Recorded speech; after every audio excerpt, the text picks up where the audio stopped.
Joe Biden, who has what everybody wants in their job. He's on vacation most of the time, but he gets paid the most and he is the most powerful. So a new study right now is showing that he has been on vacation 40% of his presidency, which is equaling about to 228 days. That is outrageous.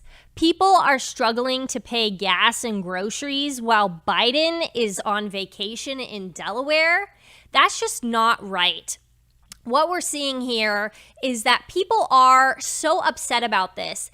And when he's coming back from vacation, he's enacting harmful policies like the Inflation Reduction Act earlier this summer, and just yesterday announcing that he is going to cancel student debt for people that make $125,000 and less.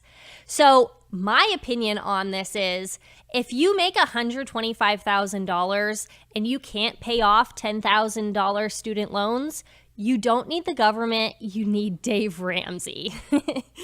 And they really had a great opinion on this. The Republican National Committee had a press statement, and here's what they said.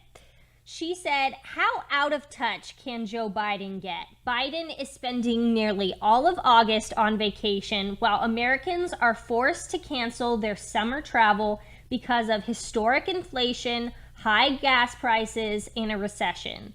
Biden should stop jet setting from beach to beach and focus on fixing the crises he created." He's not doing his duties because he's on vacation so much. Actually, a news channel in Israel just reported today that he decided that he wasn't going to answer an emergency request from Israel's Prime Minister Yair Lapid because the U.S. officials' response to it was, he's on vacation. And this call was supposed to be about the nuclear deal with Iran. And so he doesn't have time to talk about nuclear deals because he's on vacation. That is disturbing. That is what the president is supposed to be doing. He's supposed to be the most powerful person, but he's gone AWOL. Maybe we should just put out a silver alert for Joe Biden. And, you know, it's really been disappointing and disturbing that he has done this. But you know what also is disturbing? Hunter Biden.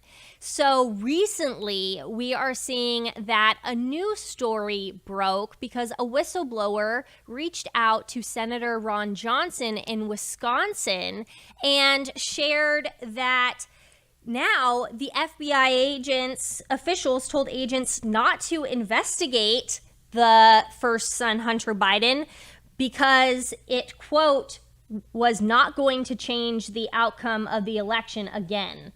They wanted to make sure that they were not change the outcome of the election again because of 2016. They saw that as Hillary and her investigation. They say she didn't win because of that investigation. So we don't want that to happen for Joe Biden this time. But unfortunately, because of this, a new poll just came out that 8 out of 10 Americans believe that the Trump would have won and the election would have been different if the officials would have talked about Hunter Biden's laptop. It is appalling that the mainstream media and the FBI covered this up so much. And people are now saying that even 74% in the same poll said that they believe that the FBI did this on purpose. 74% believe that he did it on purpose. 79% believe that it changed the election. Things would be so different if President Trump was president right now. I can't even imagine where we would be, because right now we're in this economic crisis and people can't pay for gas and groceries. And this is all because of Biden and his reckless spending that we're seeing over and over again. And he's just increasing the inflation so much. And I can see why yesterday, the hashtag Biden worst president ever was trending on Twitter. He really is the worst president. It's interesting. So for me, I'm saying he's the worst president in my lifetime. But even my parents and my grandparents, who have been around a lot longer than I have, are saying that he is the worst president they have ever seen. PureBulk has a variety of healthy supplements that can help push you through your workout or your work week. Go to purebulk.com and enter code WJLive to get a 15% discount on your entire order. Tony Bobolinski, who was one of Hunter Biden's former business partners, that said that Joe Biden had direct dealings with China in the business that Hunter Biden had been doing. And nobody covered this. It was swept under the rug. And I believe that this probably would have impacted the election the same way that the Hunter Biden scandal did as well, if people had paid attention to this. Let's watch what Tony Bobolinski risked his life to say about Joe Biden. I've heard Joe Biden say that he's never discussed business with Hunter. That is false. I have firsthand knowledge about this because I directly dealt with the Biden family, including Joe Biden. In late 2015, I was approached by James Gilliar, whom I had known for many years, about joining him in a deal which he said would involve the Chinese state-owned enterprise CEFC China Energy and what he called one of the most prominent families in the United States.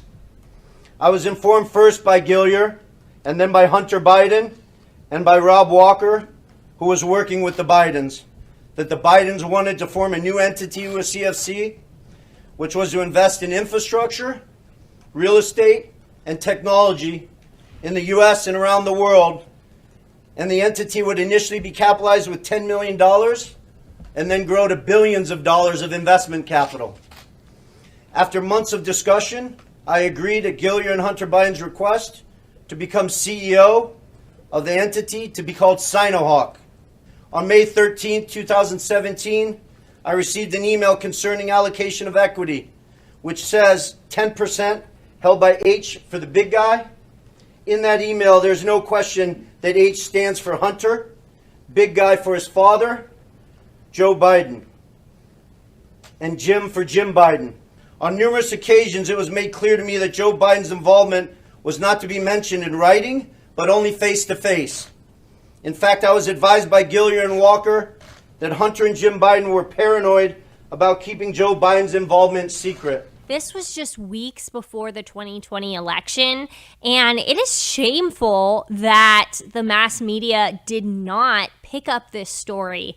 Again, I do think that this would have impacted the election if more people knew about it, and we wouldn't be in this cultural decline that we are in right now.